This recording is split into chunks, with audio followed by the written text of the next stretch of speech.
भाइयों आया जाता है। और मेरे भाइयों, है कोई ऐसा बीजेपी का एमपी जिसने उस ऐवान पार्लियामेंट में ठहर कर विजय भीम का नारा दिया? बताओ ए मेरे दलित भाइयों, मेरे शेड्यूल कास्ट भाइयों, मेरे शेड्यूल ट्राइब भाइयों, क्या उस ऐवान पार्लियामेंट में कोई भी पार्टी का ऐसा मेंबर ऑफ पार्लियामेंट है जिसने बाबा साहब भीमराव अंबेडकर में जिंदाबाद के नारे लगाए? बताओ मेरे दलित भाइयों, शेड्यूल ट्राइब के भाइयों, उस भाई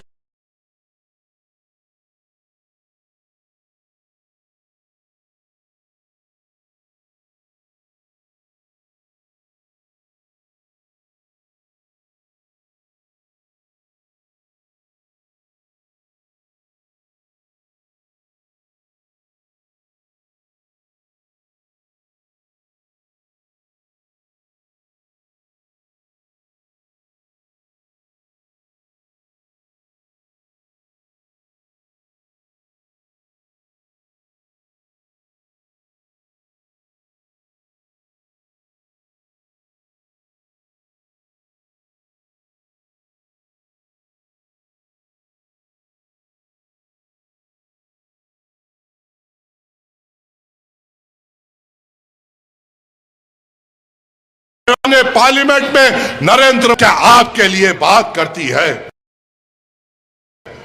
क्या आपके लिए नारे बुलंद, क्या जय भीम के नारे आगे बढ़ाती है?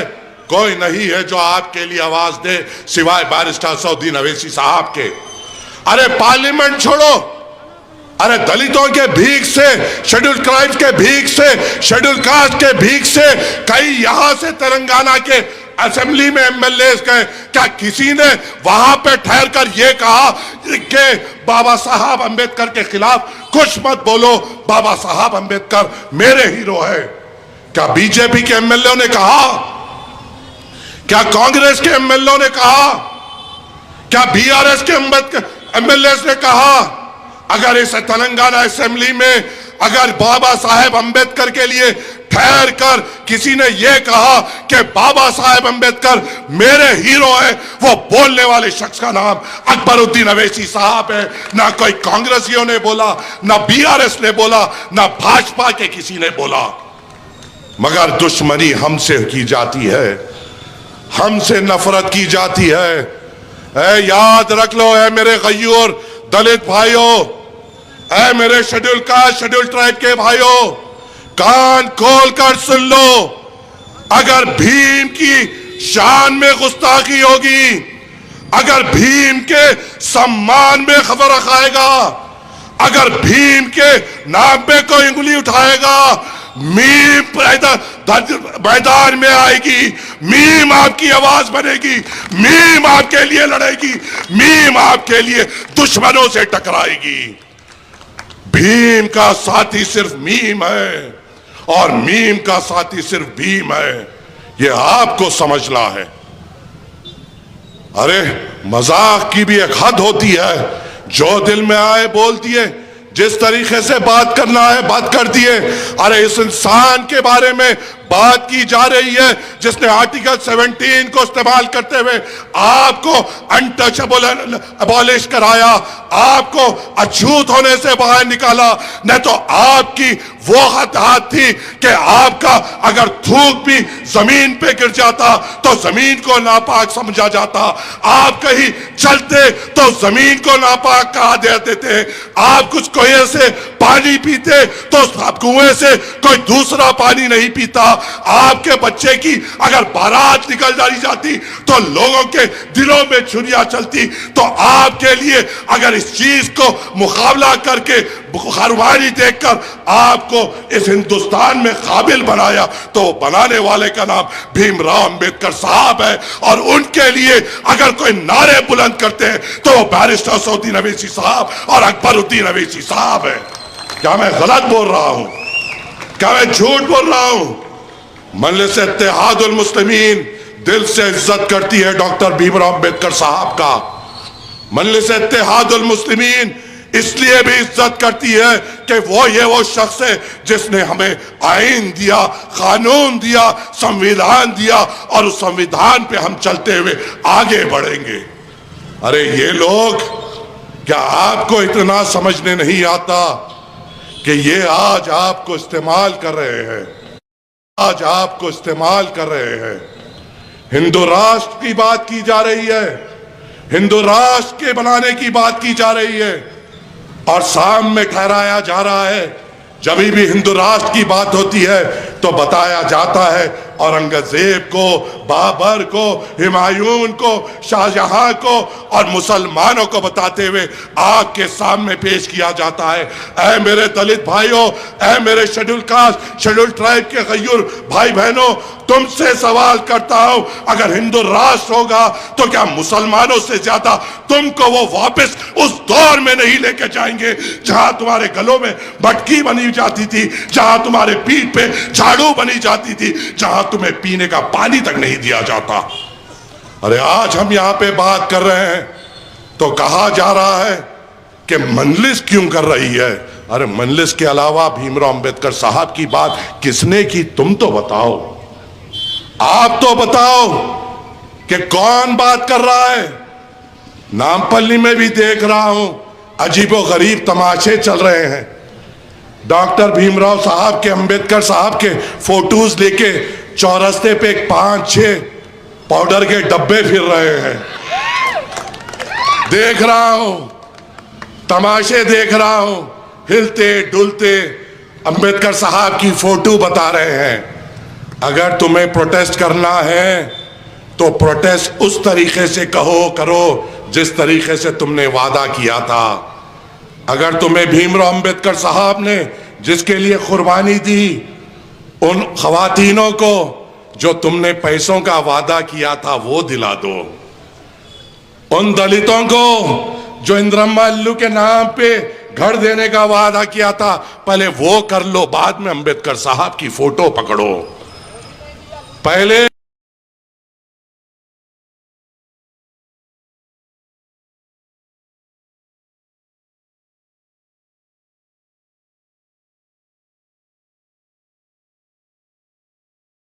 में शुरुआत की है, एहतजाज की। मजलिस ने बताया है कि दलित हमारा भाई है, बी.आर. अंबेडकर साहब हमारे नेता है, दलित SC ST के लिए हम लड़ेंगे। तुम जब इनका फायदा उठाए, जो जिस दलित का तुम वोट लिए, तुम एक पब्लिक मीटिंग नहीं कर सके, मजलिस ने की। तुम अब आगे बढ़ो और तुम भी मजलिस के बुनियाद पे चलते हुए तुम भी तो एक ऐसी पब्लिक मीटिंग ऑर्गेनाइज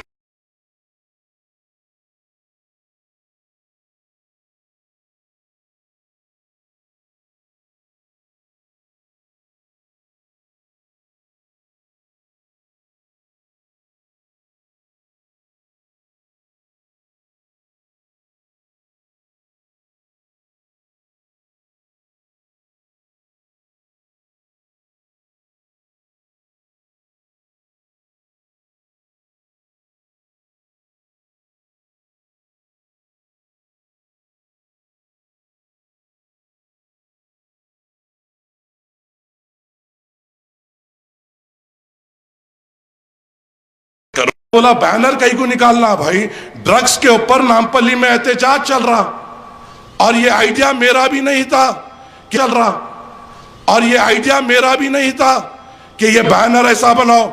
ये आइडिया मेरे एक दलित भाई अनिल का था, जिसने मुझसे कहा कि ड्रग्स पे हमें एहतजाज करना चाहिए। एक दलित भाई के आइडिया को लेकर जब हम बैनर बनाए और बैनर पे ये लिखा गया, से नो टू ड्रग्स, और एक चीज लिखी गई थी। क्या लिखी गई थी बोलो जरा, क्या लिखी गई थी बोलो जरा। अब ACP साहब फिर मेरे को फोन करके ये नहीं बोलना कि आप मुझ से पाउडर बोले, मैं ड्रग्स बोला, पाउडर हिल्ला बोले, फिर मेरे पे एक नई चीज नहीं आ जाना। तो ये भी चीजों से हमें गौर व फिक्र करने की जरूरत है, आगे हमें बढ़ने की जरूरत है। ऐसे और एहतजाजी जलसे हम करेंगे, ऐसे और काम हम करेंगे। मजलिस इत्तेहादुल मुस्लिमीन हर वक्त आपके दरमियान में थी, है और रहेगी। मजलिस इत्तेहादुल मुस्लिमीन अपने दलित भाई के लिए हमेशा ठहरती थी, ठहरेगी और हमेशा ठहरेगी। मजलिस इत्तेहादुल मुस्लिमीन आपकी बेबाक आवाज थी, है और रहेगी। मेरी दलित मेरे भाइयों से आपसे अदबन गुजारिश है कि हमें आगे बढ़ना है, मिलके करना है, ऐसे एहतजाजी जलसे, ऐसे प्रोटेस्ट मीटिंग्स और करना है।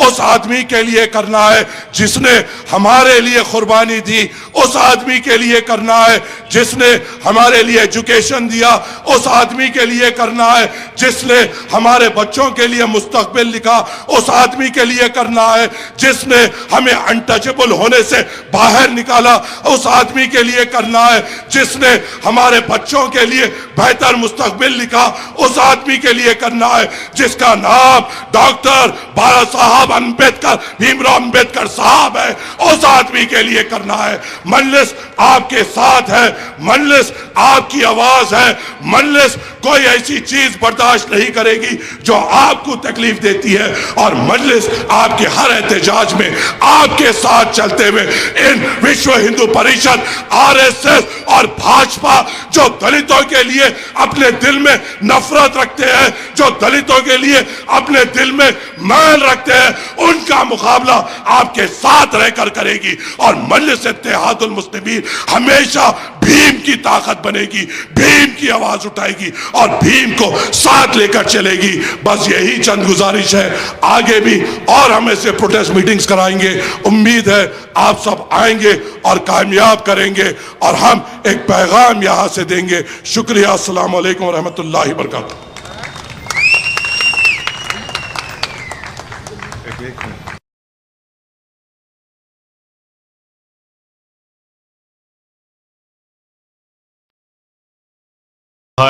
हल्के नामपल्ली के मुअज़्ज़ज़ रुकन असम्बली,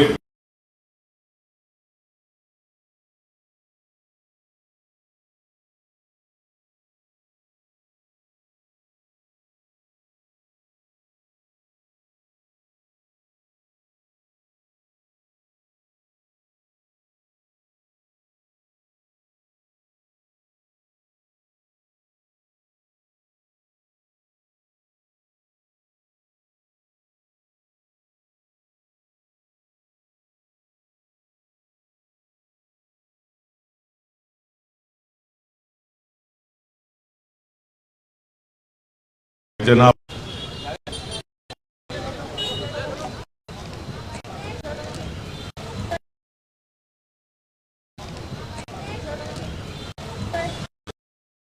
बिस्मिल्लाह मिनश शैतानिर रजीम, बिस्मिल्लाहिर रहमानिर रहीम।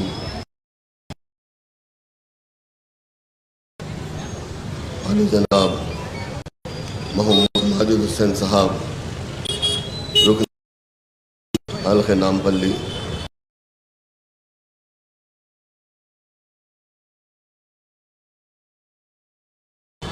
जनाब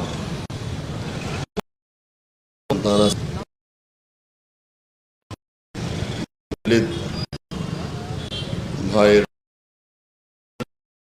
और युवा नेशनल कोऑर्डिनेटर सीधा राव साहब, एक्शन कमेटी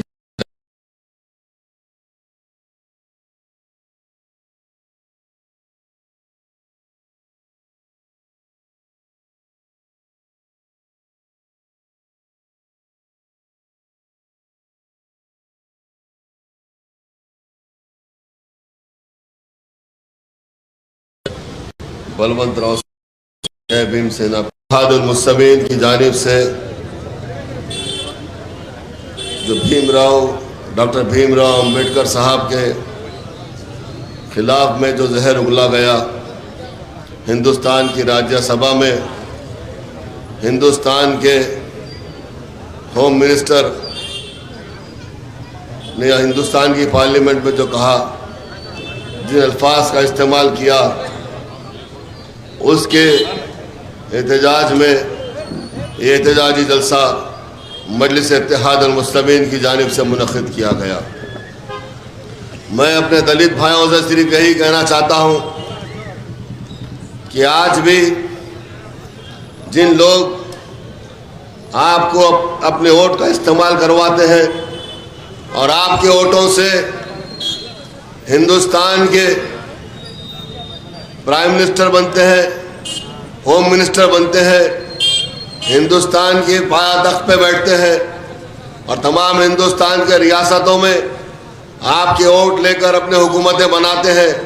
ये सिर्फ आपके वोट हासिल करने के लिए इंतखाबात के दौरान ये लोग आपके दरमियान में आकर इस तरह से आपके भाई बनते रहते हैं। लेकिन आज भी आपने देखा कि आज किस तरह से अमित शाह ने राज्यसभा में कहा, अमित शाह ने राज्यसभा में कहा कि आज हिंदुस्तान में एक फैशन बन चुका है अंबेडकर अंबेडकर अंबेडकर। अगर इस तरह का नाम अगर भगवान का लेते तो स्वर्ग यहीं मिल जाता था। अंबेडकर ने क्या कुछ नहीं किया हिंदुस्तान के लिए। मेरे दलित भाई, आपको ये समझाना चाहता हूँ, उस ख्वाब गफलत से निकलिए बाहर। याद करो वो दौर, हिंदुस्तान की आज़ादी जब मिली सारे हिंदुस्तानियों ने खुश थे। हिंदुस्तानी ये समझ रहे थे कि आज हिंदुस्तान आज़ाद हो गया, अंग्रेज़ों की ग़ुलामी से हम बाहर आ गए, हमको सब कुछ मिल जाएगा, हम हर चीज़ हासिल कर सकते हैं। लेकिन आप लोगों ने देखा जिस तरह का जुल्म अगर हिंदुस्तान में सबसे बढ़कर हुआ तो हिंदुस्तान के दलितों पर हुआ। यही आलाजात के लोग हिंदुस्तान के तमाम दलितों को छूत अछूत के दायरे में लाकर आपको दूर कर दिया गया। आपके हाथ का पानी नहीं पीते थे, आपको अपने कुओं से पानी ले नहीं देते थे, आपको बाजू बैठना तो दूर की बात, सामने सीधा खड़े होने नहीं देते थे। अगर कोई दलित अगर सामने आता तो झुककर हाथ जोड़कर उसको खड़ा रहना पड़ता था।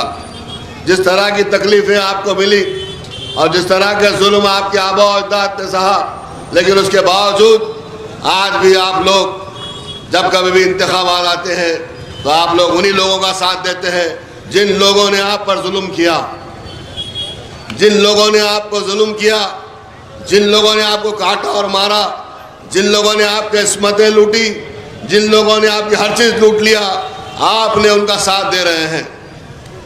बाबा साहब अम्बेडकर ने क्या किया? उन्होंने जब तालीम हासिल की, बैरिस्टर बनकर आए, तो हम जानते थे कि हिंदुस्तान में दलितों पर जो जुल्म होता था, उन्होंने हिंदुस्तान के दस्तूर को लिखा, उन्होंने हिंदुस्तान के दस्तूर को लिखा, हिंदुस्तान का कानून बनाया। उसमें उन्होंने दलितों को हर तरह के रिजर्वेशंस रखे, जो तकालीफ से दलित गुजर रहे थे उसको नज़र में रखते हुए उन्होंने हिंदुस्तान के दस्तूर को बनाया। उनके दस्तूर बनाने की वजह से आप लोगों को रिजर्वेशन मिला, आप लोगों को तालीम मिली, आप लोगों को गवर्नमेंट जॉब्स मिले, आप IAS IPS ऑफिसर्स बने और आज भी आप बन रहे हैं। ये चीज़ इनको अच्छी नहीं लगती, क्योंकि ये लोग कभी आपको हिंदू नहीं समझते। ये आलाजात के लोग, कान खुल के सुन लो मेरे भाइयों, ये आपको हिंदू नहीं समझते, ये आपको दलित कहते हैं, आपको आज भी छूत अछूत के दायरे में रखते हैं। ये ख्वाब गफलत से निकलो, अपनी आँख खोल कर देखो, अपने कान खोल कर देखो, जहन का इस्तेमाल करो, दिल पे मत जाओ, जहन का इस्तेमाल करो।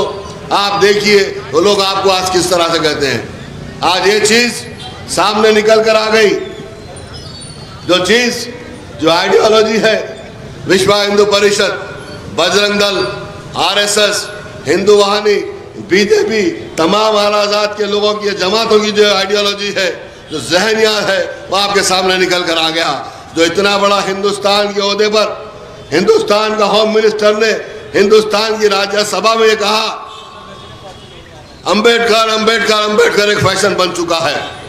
अफसोस की बात यह है, हिंदुस्तान की पार्लियामेंट में, हिंदुस्तान की राज्यसभा में कई ऐसे मेंबर्स हैं, आपके मेंबर्स दलित भाई हैं, उन्होंने आवाज़ नहीं उठाई। ना हिंदुस्तान के किसी कोने से आवाज़ उठी, किसी दलित ऑर्गेनाइजेशन ने आवाज़ नहीं उठाई। अमित शाह और BJP के खिलाफ, RSS विश्व हिंदू परिषद के खिलाफ किसी ने आवाज़ नहीं उठाई। आखिर क्या बात है मेरे भाई? उन्होंने उसके खिलाफ कहा, उनके खिलाफ जहर उगला जिन्होंने आपको ज़िंदगी दी, हकीकी मानों में जिन्होंने तमाम दलितों को ज़िंदगी दी, दलितों की जिंदगियों को संवारा बाबा साहब अम्बेडकर ने, लेकिन अफसोस की बात है आप लोग खामोश बैठे रहे। सारे हिंदुस्तान से कोई आवाज़ नहीं उठाई। जैसा कि माजिद ने कहा, पार्लियामेंट में अगर अम्बेडकर साहब के बारे में आवाज़ कोई करता है, उनके बारे में कोई आवाज़ उठाता है, अल्हम्दुलिल्लाह नखीब मिल्लत अलहाज बैरिस्टर असदुद्दीन ओवैसी साहब MP सदर कुलीन मजलिस इत्तेहाद मुस्लिमीन ने हर वक्त बाबा साहब अम्बेडकर की आवाज़ उठाते हैं, हर वक्त कहते हैं जय भीम क्यों कहते हैं। कोई ऐसा मर्द मुजाहिद नहीं है हिंदुस्तान में ये बात कहने के लिए, क्योंकि वो डरते हैं बीजेपी से। अगर किसी ने आवाज़ उठाई तो उनकी सीट ना चले जाए, वो कुर्सी ना खो दे। डरते हैं सारे लोग। अगर आवाज़ कोई उठाती है मजलिस इत्तेहाद मुस्लिमीन और उसके कायदीन। हाल ही में आपने असेंबली में देखा, किसी ने असेंबली में कहा बाबा साहब भीमराव अम्बेडकर मेरे हीरो हैं। किसी ने कहा, हालांकि वहाँ पर भी कई दलित भाई थे, कोई आवाज़ नहीं उठाया। अगर किसी ने आवाज़ उठाई, अकबरुद्दीन ओवैसी साहब, हबीब मिल्लत अलहाज अकबरुद्दीन साहब ने आवाज़ उठाई कि अम्बेडकर, बाबा साहब अम्बेडकर मेरे हीरो हैं। यकीनन बाबा साहब अम्बेडकर हमारे हीरो है, हिंदुस्तान के हीरो है। हिंदुस्तान को इन्होंने कानून दिया। आज हिंदुस्तान का दस्तूर जो बनाया, उस दस्तूर के तहत तमाम दलितों की भी जो ज़िंदगी उन्होंने दी उस दस्तूर में, ना सिर्फ दलितों को, तमाम हिंदुस्तान को जो कानून बनाया, हर मज़हब के लोगों को मद्देनज़र रखते हुए उन्होंने बनाया। मुसलमानों के लिए बनाया, सिखों के लिए बनाया, ईसाई के लिए बनाया, बड़ी ज़ात के लोगों के लिए बनाया। लेकिन इनको ये चीज़ अच्छी नहीं लग रही है। इस बात को समझो मेरे भाई कि आज ये लोग ये समझ चुके हैं कि अगर इस तरह से चलता रहेगा तो हिंदुस्तान में हर जगह पर, हर बड़े कुर्सियों पर हमारे दलित भाई फायद हो जाएंगे। दलित भाई हिंदुस्तान में हर जगह पर नज़र आएंगे, ये लोग यही समझते हैं। और मजलिस इत्तेहाद मुस्लिमीन क्या आवाज़ उठा रही है? जब से मजलिस इत्तेहाद मुस्लिमीन कायम हुई, मुसलमानों के साथ साथ तमाम मजलूमों के लिए मजलिस इत्तेहाद मुस्लिमीन ने आवाज़ उठाया। मजलिस इत्तेहाद मुस्लिमीन ने हर वक्त दलित भाइयों के लिए आवाज़ उठाया, चाहे फ़ख्र मिल्लत हो, सालार मिल्लत हो। और आज भी आप देख रहे हैं नखीब मिल्लत, हबीब मिल्लत और तमाम मजलिस इत्तेहाद मुस्लिमीन के तमाम कायदीन दलितों के लिए आवाज़ उठाते हैं। क्या आप उस दौर को भूल गए? आज से 30-32 साल पहले बलदिया के इलेक्शन हुए थे, 35 साल पहले, जब मजलिस इत्तेहाद मुस्लिमीन को बलदिया में मेजॉरिटी आई तो किसको उन्होंने मेयर बनाया? सबसे पहले दलित भाई जो आपके चिंतल बस्ती से इलेक्ट होकर आए थे, प्रकाश राव साहब को मजलिस इत्तेहाद मुस्लिमीन ने मेयर बनाया। प्रकाश राव को मजलिस इत्तेहाद मुस्लिमीन ने मेयर बनाया। फिर उसके बाद सदनाइनुमुल्लाह सत्यनारायण साहब को मजलिस इत्तेहाद मुस्लिमीन ने मेयर बनाया। फिर आलमपल्ली पोचिया को मेयर बनाया और हनुमंतु को डिप्टी मेयर बनाया, शिवराज को डिप्टी मेयर बनाया। जब मजलिस इत्तेहाद मुस्लिमीन ने काम करके दिखाई। मजलिस इत्तेहाद मुस्लिमीन सिर्फ आपसे वादे नहीं करती, मजलिस इत्तेहाद मुस्लिमीन दलित भाइयों के लिए सिर्फ बात नहीं करती, बल्कि मजलिस इत्तेहाद मुस्लिमीन काम कर दिखाती है। 5 साल के दौर में मजलिस इत्तेहाद मुस्लिमीन ने 3 दलित मेयरों को बनाया और 2 मुसलमान मेयरों को बनाया। यह मजलिस इत्तेहाद मुस्लिमीन का कारनामा है। सालार मिल्लत की यही सोच थी। सालार मिल्लत ने यह कहा था कि ये कौम बहुत तकलीफ उठाई हुई कौम है, मजलूम कौम है, हमको अपने पास से दलित भाई को हम पहला मेयर बनाएंगे। ये मजलिस इत्तेहाद मुस्लिमीन की सोच और फिक्र है, मजलिस इत्तेहाद का कारनामा है। और आज भी मजलिस इत्तेहाद मुस्लिमीन आपके हुकूक के लिए लड़ते रही है और लड़ते रहेगी। हम नहीं चाहते कि हिंदुस्तान में हम कोई बड़े ओहदे पे फायज हो। अगर हिंदुस्तान की आबादी में, अगर हिंदुस्तान का दलित भाई, हिंदुस्तान का मुसलमान अगर एक हो जाए तो हिंदुस्तान की हुकूमत पर, हिंदुस्तान का प्राइम मिनिस्टर, हिंदुस्तान की आला ओहदे पर, आला गद्दी पर दलित भाई नजर आएगा। हर बड़े बड़े ओहदों पर दलित भाई नजर आएगा। ये लोग ये नहीं चाहते। इन लोगों को जुल्म करने की आदत है। इनका परसेंटेज कितना है? चंद परसेंटेज इनका है। आपका कितना परसेंटेज है? हमारा कितना परसेंटेज है? आप और हम अगर मिल जाए, हिंदुस्तान की हर रियासत में आपकी हमारी हुकूमत आएगी, हिंदुस्तान में हमारी हुकूमत आएगी। इनको इस चीज़ का डर है। सारे हिंदुस्तान में आवाज़ उठाने वाली जमात दलितों के लिए है तो मजलिस इत्तेहाद मुस्लिमीन है। आज भी आँख खोलो मेरे भाई, आज भी आँख खोलिए, आँख खोल कर देखिए हकीकी मानों में आपका दोस्त कौन है। किसने बाबा साहब अम्बेडकर के बताए हुए कानून पर कौन चल रहा है? कौन हिंदुस्तान के कानून के इज्जत कौन करता है? ये बीजेपी तो हिंदुस्तान के कानून की धज्जियाँ उड़ा रही है। हिंदुस्तान के दस्तूर की धज्जियाँ बीजेपी उड़ा रही है। आप कान खोलकर सुन लो मेरे भाई, ये लोग आपके दोस्त नहीं हैं, ये आपके दोस्त नहीं हैं। ये लोग जो है सिर्फ आपके वोट हासिल करना चाहते हैं। तो मैं आपसे यही कहना चाहता हूँ कि आपसे यही गुजारिश करता हूँ, पहले ये देखिए आपके सफ़ों में आपका दोस्त कौन है। हकीकी मानों में कौन आपके लिए आवाज़ उठा रहा है? कौन आपके लिए आपके हर बुरे वक्त में खड़े रहेगा? कौन आपके लिए आवाज़ उठाएगा? अगर कोई उठाता है तो वो है मजलिस इत्तेहाद मुस्लिमीन। मजलिस इत्तेहाद मुस्लिमीन आपकी अपनी जमात है। मजलिस इत्तेहाद मुस्लिमीन मजलूमों की जमात है और कोई नहीं है सिर्फ आपको वोट के लिए आपको इस्तेमाल करते हैं। मैं आपसे यही कहता हूँ कि आपके सामने मजलिस इत्तेहाद मुस्लिमीन एक वाहिद जमात है जो दलितों की आवाज़ उठाती है। मैं आपसे और भी एहतजाजी जलसे होंगे। आज नामपल्ली से शुरू हुआ है। नामपल्ली में भी यहाँ पर ही पहला मेयर भी चिंतल बस्ती से बना था दलित, और आज भी बाबा साहब अम्बेडकर के तायद में और बीजेपी के खिलाफ एहतजाज जलसा भी आज चिंतल बस्ती से हुआ है। इंशाअल्लाह ताला जलसे होते रहेंगे और भी जलसे होंगे और भी आपसे मुलाकातें होंगी और भी गुफ्तगू होंगी। इन अल्फाज के साथ आपसे रुखसत होता हूँ। शुक्रिया, खुदा हाफिज़। जय भीम, जय मीम। मैं शुक्रिया करता हूँ तमाम मौजूदा जलसा का और सलाम करता हूँ दलित मुस्लिम इत्तेहाद का। इसी से साथ जलसा ख़त्म होता है। सलाम।